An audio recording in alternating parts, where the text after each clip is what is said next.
আমি আশ্চর্য হয়ে যাই, যাও ভিক্ষা করে আনি, তাও চাটার গুষ্টি চাইতে খেয়ে ফেলায় দেয়, আমার গরিব পায় না।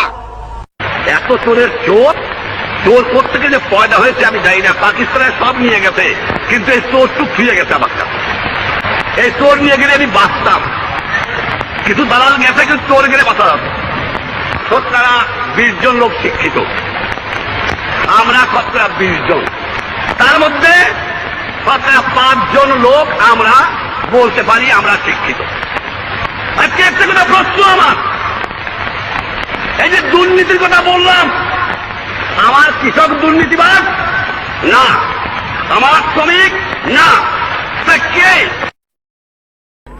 টাকা নাই, পয়সা নাই, চাল নাই, ডাল নাই, রাস্তা নাই, রেলওয়ে ভেঙে দিয়ে গেছে, সব শেষ করে ফেরাউনের দল সব শেষ করে দিয়ে গেছে।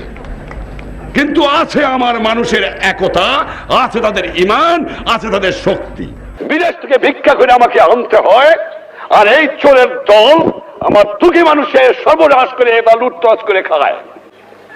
এই জন্য জীবনের যৌবন নষ্ট করি নাই, এই জন্য শহীদরা রক্ত দিয়ে যায় নাই যে কয়েকটা চোরাকার বাড়ি মুনাফাখোর ঘুষখোর দেশের সম্পদ বাইরে বাইর করে দিয়ে আসে, জিনিসের দাম গুদাম করে মানুষকে না খায় মারে। উৎখাত করতে হবে বাংলার বুকের থেকে এদের। আশ্চর্য হয়ে যাই, যাও ভিক্ষা করে আনি, তাও চাটার গুষ্টি চাইতে খেয়ে ফেলায় দেয়, আমার গরিব পায় না। এত চোরের চোর,